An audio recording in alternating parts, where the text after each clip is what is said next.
Bom, gente, sejam todos bem-vindos à sexta aula do meu curso, tá? Na aula de hoje eu vou falar sobre indutâncias, bobinas, tá? E campos magnéticos. O efeito indutivo, ele ocorre toda vez que uma corrente elétrica passa por um fio condutor. Quando uma corrente elétrica passa pelo fio condutor, ele gera ao redor de toda a extensão do fio condutor um campo fechado magnético, tá? É mais ou menos assim, ó, para que vocês entendam. Imagine que vocês têm aqui um fio condutor. Esse fio condutor, ao ser passado por uma corrente I, uma corrente elétrica I, por ele vai gerar ao longo de toda a sua extensão um campo magnético fechado que vai fazer assim, ó. Que vai fazer umas linhas magnéticas imaginárias ao longo dele assim. Que vai, é tipo um cachorro querendo morder o próprio rabo, tá? Ele fica correndo atrás dele mesmo, ao longo de todo o fio. Isso é o campo magnético. Com esse campo magnético se faz muitas coisas, transformadores, eletroímãs, motores, filtros, um monte de coisa. Então, como que a gente pode usar isso aqui? O que é feito é o seguinte: primeiro vamos canalizar esse campo magnético, tá? Para canalizar, imagine que vocês agora, em vez de ser um fio condutor, vocês pegam o fio condutor e façam várias espigas. Quando vocês põem várias espigas, vocês, esse campo magnético que está circular aqui vai ser canalizado de uma por uma e vai entrar por aqui e vai sair assim. E vai fazer vários campos, assim, assim, assim, por tudo que é lado. Então você canalizou isso agora, você fez uma bobina. Isso é uma bobina. Tem vários campos saindo e entrando no circuito fechado. Eles entram, ele sai, por onde ele sai sempre vai ser o norte. É definido que por onde sai os campos magnéticos ele definiu o norte. E por onde entra se definiu como sul. Então os campos magnéticos saem do norte e entram no sul. Mas isso é uma bobina com núcleo de ar.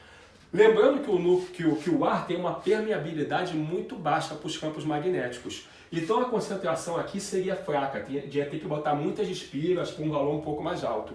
Mas você pode fazer também canalizar esse caminho magnético, em vez de ser pelo ar, você pode canalizar com o núcleo. Por isso que existem os núcleos, tanto de bobina como de transformador. O núcleo é o seguinte: imagine que vocês têm agora um núcleo fechado, que vai ser um caminho magnético. Esse núcleo fechado, vocês vão botar aqui a espiga de vocês, tá? Aí vocês vão fazer a mesma coisa, o campo magnético sair e entrar. Só que em vez de eles virem pelo ar, ele encontrou agora um caminho muito mais fácil de se transitar, então com muito melhor permeabilidade magnética, devido ao material do núcleo. Então agora vocês têm um caminho fechado onde canalizou todo o campo magnético. Todo o campo magnético está ao redor desse núcleo. De tal maneira que se você botar uma outra bobina aqui, você garante que todo o campo gerado por essa aqui está passando por ela aqui também. Já se o núcleo fosse aberto de ar, se vocês botassem uma outra bobina aqui, por exemplo, vocês iam pegar um pouquinho só do campo magnético, o resto é pelo ar. Não ia entrar toda pelo secundário. Com o núcleo bem fechado, aí vocês garantem, vocês canalizaram o campo magnético, todo o campo está passando por ela também. E o valor indutivo também é muito mais alto. Isso aqui é um transformador. Se no caso fosse só uma bobina, o valor indutivo dela ia ser muito mais alto para menos espigas, porque você tem um núcleo com permeabilidade muito mais alta do que o ar. Agora uma coisa também, é conceito, tá? Tudo isso que eu estou falando é conceito. Um conceito importante que vocês têm que ter em mente é que todo núcleo existe um ponto de saturação. O ar não, o ar nunca satura. Mas os núcleos fechados têm saturação. O que é saturação? Quer dizer que se você aumentar aqui a corrente elétrica, o campo magnético vai aumentando. Mas vai chegar uma hora que, por mais que você aumente a corrente elétrica, o campo magnético já não aumenta mais, que é quando o núcleo já saturou. Ele já não consegue mais passar linhas magnéticas por dentro dele, aí começa a ir pelo ar. Então o que acontece? O campo magnético vai aumentando, chega uma hora que ele já não aumenta mais. Aí ele já não aumenta mais porque saturou. Aí começa a aumentar só pelo que está indo pelo ar, mas por ele mesmo já não passa mais nada. Então isso espelhou um curto. Nesse ponto, daí por diante, começa a ter um curto-circuito porque a impedância já não sobe mais. Então os núcleos fechados, os núcleos que não são de ar, eles têm pontos de saturação. Isso é uma coisa que tem que ser considerado também em projetos, tá? O ponto de saturação tem que ser levado em conta. Então tudo que eu falei para vocês até agora foi só conceito, tá? Agora vamos ver algumas coisas práticas de cálculos daqui por diante. Bom, gente, vamos dar a continuidade na explicação, tá? Para isso eu vou ler aqui um circuitinho para poder explicar a constante de tempo indutiva. A constante de tempo indutiva é calculada por essa forma, constante de tempo numa bobina L, tá? Vai ser igual a L sobre R. L vai ter que ter o teu valor sempre em henries, tá? L é sempre em henries. E R em ohms, como a gente já sabe que R sempre é em ohms, mas L em henries.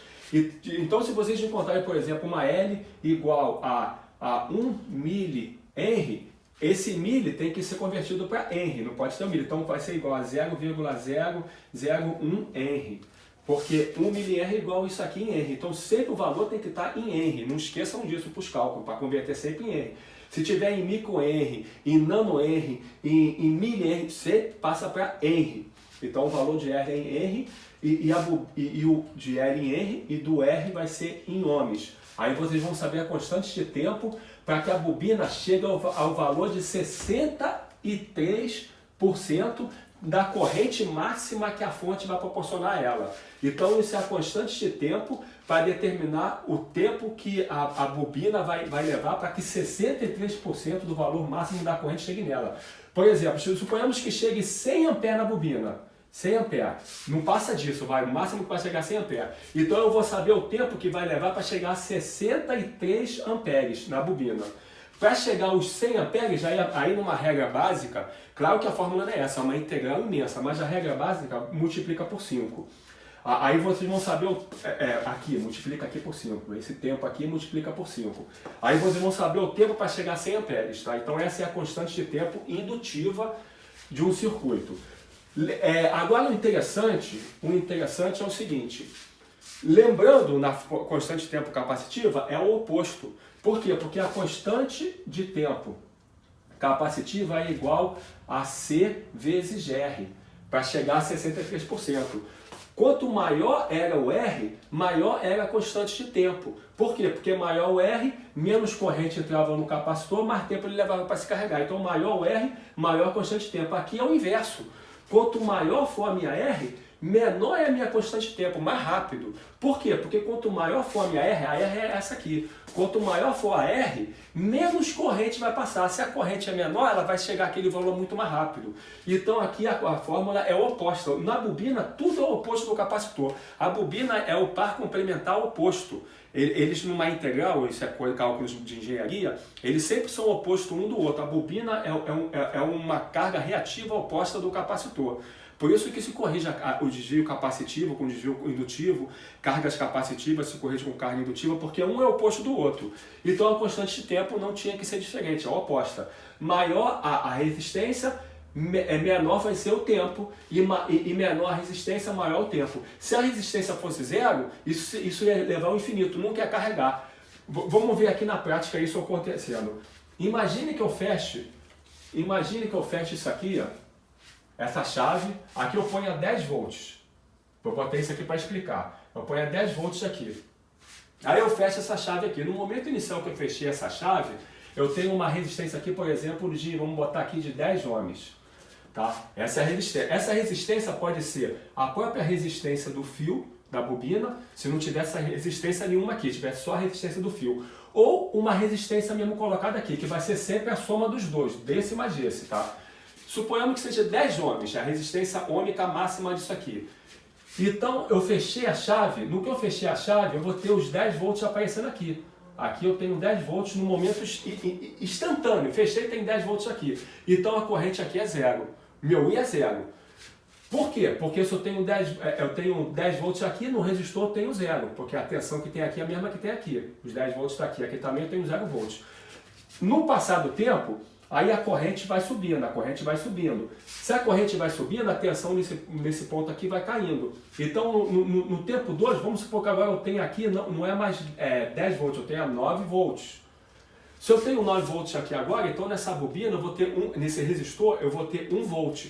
Por quê? Porque eu só tenho 10 aqui, 10 chegando aqui. E aqui eu estou com 9, então agora eu tenho 1 volt daqui para cá. Vai ser 10 menos 9, eu tenho 1 volt. Se eu tenho 1 volt, nela eu vou ter uma corrente de 100 mA, porque ela é de 10 ohms. Então eu vou ter 100 mA nesse ponto aqui. 100 mA. Aí no tempo 2, agora aqui, a tensão aqui já não vai ser nem mais 10 nem mais 9 volts. A tensão aqui agora vai ser 8 volts. Se nesse ponto aqui eu tenho 8 volts agora, então aqui eu estou com os mesmos 10, eu vou ter 2 volts no meu resistor. Então agora eu vou ter 200 mA. Aqui 200 mA. Aí no tempo 3 eu vou ter agora, mas o tempo 3 vai aumentando, tá? Porque a curva não é reta, a curva é assim, é uma parábola. Aí no momento 3 agora eu tenho 7 volts, até isso chegar a zero. Quando isso aqui chegar a 0 volts, então toda a minha tensão está no meu resistor. Eu vou ter finalmente meu 1 ampere, que é a corrente máxima que ela vai se carregar. Então lá no tempo calculado aqui, isso aqui multiplicado por 5, como eu falei, eu vou ter o meu 1 ampere. Então nesse momento aqui a bobina está carregada, eu não tenho mais tensão nenhuma nela. Então ela se carrega quando a tensão dela chega a 0. Ela não se carrega por tensão, ela se carrega por corrente. O capacitor se carrega por tensão, a bobina se carrega por corrente. Então quando a tensão nela for 0, é porque a corrente dela está máxima, aí ela se carregou. Aí vocês falam, mas se carregou por quê? Se ela não tem energia nela. Tem energia sim. Embora ela não tenha voltagem, mas ela tem energia, ela está com uma carga. Vamos ver que isso é verdade? Da seguinte maneira. Olha só, a energia nela. Suponhamos que eu tenha fechado isso, fechei, e deixei ela se carregar até isso aqui chegar a 0 volts, tá? Então ela se carregou com 1 ampere. Se nesse momento agora que ela está carregada, eu abro essa chave, o que vai acontecer aqui? Ela está com 1 ampere, esse 1 ampere não vai querer parar de ter nunca, porque ela se carregou com campos magnéticos aqui, essas linhas magnéticas vão querer deixar de existir, porque vai interromper o fluxo de corrente. No que você quer deixar de existir essa corrente, a bobina se opõe à variação da corrente elétrica. Ela é oposto ao capacitor. O capacitor deixa passar a corrente alternada. A bobina não, bloqueia a corrente alternada e deixa passar a corrente contínua. O que quer dizer com isso? Ela não quer que a corrente dela varie. Ela demora para subir e demora para cair também. Essa corrente que está aqui não pode se extinguir instantaneamente, porque os campos magnéticos que vão se anular vão gerar agora nela uma nova corrente. Aquele campo magnético que está em volta dela, imaginário no ar, é uma energia. Na extinção desse campo magnético, faz com que a bobina gere a sua própria corrente, dando continuidade à corrente de 1 ampere que estava nela. De tal maneira que toda aquela energia que foi carregada nela tem que ser devolvida de novo em forma de corrente elétrica. Então, se você, nesse momento, você abre essa chave e você fecha uma outra chave aqui por terra, você põe uma chave aqui e fecha aqui, pum, nesse momento você abre isso aqui e fecha aqui. Nesse momento, aqui a tensão que está com 0 vai passar para menos 10 volts, a tensão vai cair, de modo a continuar 10 volts aqui, porque agora aqui está com 0 aqui, e aqui com menos 10, eu vou continuar tendo 10 volts no meu resistor. Então eu vou continuar tendo 1 ampere no meu resistor, ou seja, eu vou estar com menos 10 aqui, fazendo 1 ampere aqui no meu resistor, ou seja, a própria bobina está gerando os mesmos 1 ampere. De modo que esse 1 ampere vai caindo para 0,9 ampere, 0,8 ampere, até chegar a 0 ampere. Quando descarregar tudo, aí sim a energia toda foi embora que estava armazenada em forma de campo magnético. Então a bobina é interessantíssimo, porque ela se armazena pela corrente em forma de campo magnético. A extinção dessa corrente vai fazer extinguir aquele campo magnético que vai gerar uma força contra-eletromotriz induzida na bobina e que vai devolver energia para o circuito. Então a bobina, igual o capacitor, devolve energia para o circuito. Ela não dissipa potência. O que dissipa potência, torna a dizer, é sempre resistência. Bobina e capacitor não dissipa energia, ele armazena energia e devolve essa energia para o circuito. Agora essa energia sendo devolvida vai esquentar aqui o resistor, mas a bobina mesmo não esquenta. E o tempo de descarga da bobina é a mesma coisa, vai ser essa mesma fórmula, tá? E a mesma energia que entrou tem que sair. Então vocês veem a similitude que tem a bobina do capacitor, mas de modo oposto, tá? Esse então é a fórmula de carga da bobina. Agora vou continuar outras explicações, porque tem mais explicações para dar da bobina. Esperem aí. Bom, gente, agora que vocês já são doutores na indutância, eu vou mostrar para vocês agora muitas utilidades que a bobina também pode ter, tá? Agora que você já sabe tudo sobre indutor. Então, para isso, eu bolei esse esqueminha aqui para mostrar uma utilidade da bobina, que ela serve também como elevador de tensão, ela gera altas voltagens, tá? Como? Vocês viram que quando o campo magnético da bobina se extingue, ela vai gerar uma força contra-eletromotriz para que aquela corrente se permaneça, ela não pode ser interrompida instantaneamente. Só que essa tensão vai ter o valor necessário para que a corrente se mantenha. Então não importa o valor que seja, ela vai ter que ter sempre o valor necessário para que a mesma corrente se mantenha. Para isso ela vai gerar tensões, qualquer valor de tensão, de tal maneira que o valor da corrente se mantenha. Imagine o seguinte, você está com a chave fechada e está com 1 ampere, conforme a gente viu. Se você abre a chave lentamente, você abriu assim um pouquinho, o que vai acontecer? Esse 1 ampere vai querer manter. Então vai gerar um arco voltaico pelo ar pequenininho, para que pelo próprio ar se mantenha a corrente elétrica pelo aquele arco voltaico. Então vai gerar uma alta tensão aqui. Mas se você já abrir a chave com uma velocidade muito rápida, aí vai gerar um centelhão por aqui, uma tensão de milhões de volts para que aquela mesma corrente se mantenha. Então a bobina, com o intuito de não interromper a corrente dela, que ela não permite, ela vai gerar a tensão necessária para que aquela mesma corrente se mantenha. Então não importa o valor, ela vai saber o que vai fazer. Ela automaticamente gera a tensão necessária para que, com a nova situação, a corrente se mantenha. E assim é o princípio de elevação de tensão. Mas lembrando que a bobina, ela armazena potência. Então aquela mesma potência que entrou tem que sair. É óbvio que se a tensão aqui gerada for muito alta, para ser a mesma potência, então o tempo vai ter que ser muito pequeno. Se a tensão for alta, rapidamente ela se descarrega. E se a tensão for baixa, ela vai levar um tempão para se descarregar. Para isso eu mostrei esse exemplo aqui. Ela estava carregada com uma carga de 10 ohms e estava com 10 volts. Aí quando eu abro isso aqui e fecho aqui, não vai gerar mais agora menos 10 volts, vai ter que gerar só menos 1 volt, porque menos 1 volt aqui com zero, eu vou ter 1 volt nessa resistência, eu vou ter lá o meu 1 ampere. Então eu precisei só de 1 volt para manter o meu 1 ampere. Se agora é 1 volt com 1 ampere, só 1 watt, né, mais 10 watts. Como a energia é pequena, então ela vai ficar mais tempo se descarregando. O tempo para descarga desse 1 ampere vai demorar mais. Que é óbvio, cara, a gente viu que o tempo de carga ou descarga é inversamente proporcional à resistência. Então isso tá mantendo a regra. Então ela vai sempre, lembrando, vai gerar a tensão necessária para que a corrente não se interrompa. E isso faz de elevação de tensão e o tempo vai ser em função das resistências, tá? Agora, outra utilidade bacana da bobina é o gerador de tensão. As bobinas também se faz gerador de tensão, vocês vão ver como. Vamos ver como a gente faz gerador de tensão com a bobina. Imagine que vocês têm aqui uma bobina cheia de espigas. Aí vocês põem aqui um ímã permanente com norte e sul. Quando vocês colocarem esse ímã aqui dentro dessa bobina, vocês vão gerar aqui dentro um campo magnético, aquelas linhas magnéticas que eu falei, saindo do norte e do sul. Tá aqui dentro da bobina. Aí quando essas linhas geradas estiverem aqui dentro, vocês pegam o ímã, vocês tiram o ímã rapidão, pum, tira de lá de dentro. Quando vocês tirarem o ímã, essas linhas aqui vão querer se extinguir. No que a linha se extingue, vai gerar uma força contra-eletromotriz, uma tensão induzida aqui nesse condutor e vai aparecer aqui mais e menos volts. Se vocês botarem o ímã ao reverso, o sul aqui e o norte aqui, a extinção do campo vai ser o oposto, então vai gerar aqui menos e mais. Agora, se vocês botarem o ímã dando volta aqui, girando, aí vai gerar a corrente alternada. Então esse é o princípio do gerador, que é simples, tá? É só conceito, coisa simples. Outra utilidade bacana da bobina, ela também serve como eletroímã.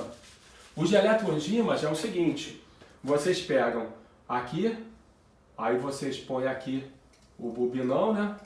O bobinão de vocês, alimentado aqui por uma fonte, e aqui vocês coloquem um ferro, por exemplo. Um ferro. Aí esse ferro aqui, quando passar a corrente aqui, esse ferro vai gerar também um ímã norte e sul aqui. Um ímã também. E esse ímã, se vocês botarem um ferro aqui, vai colar mesmo. Isso é um ímã. Mesmo que não tivesse aqui um núcleo fosse no ar, também seria um ímã aqui com norte e sul, ou sul-norte, dependendo da polaridade, né? Mas só que com o núcleo de ar, o ímã ia ficar mais fraquinho, porque a permeabilidade do ar é mais baixa. Com o núcleo ferromagnético, o campo magnético é maior, o ímã é mais forte.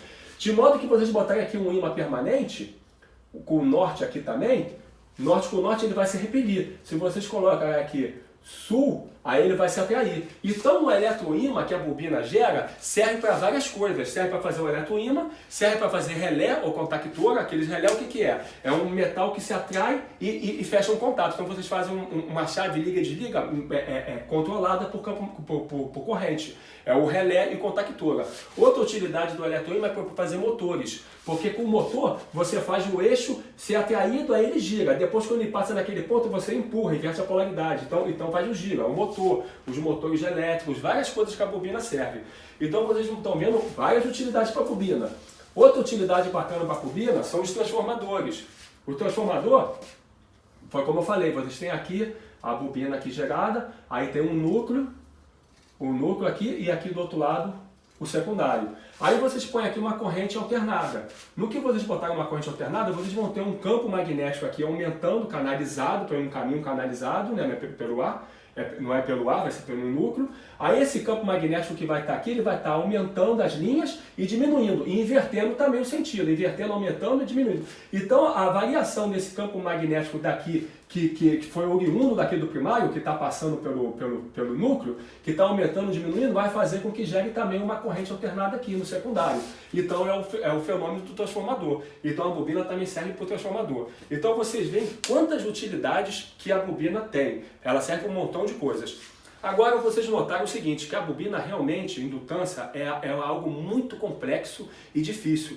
Dificilmente alguém vai conseguir definir, resumir e explicar com clareza tudo sobre uma bobina em uma única videoaula.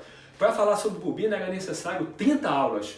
Então por isso eu hesitei muito para falar sobre a bobina, que eu não vi a maneira didática de botar muito conhecimento, muita informação para vocês em uma só aula. Eu espero que eu tenha conseguido lograr meu objetivo, tá? Eu tentei fazer a melhor didática possível para que vocês pudessem adquirir todo o conhecimento de bobinas em uma única videoaula. Mas realmente bobina é um conceito muito difícil. Daqui para frente eu vou falar sobre eletrônica, que é muito mais fácil, tá? Com essa aula eu termino tudo sobre eletricidade. Eletricidade já acabou, vocês já sabem tudo de eletricidade, agora eu vou começar a falar de eletrônica, que é mais fácil. Eu espero que vocês tenham gostado, fiquem com Deus, até a próxima, valeu!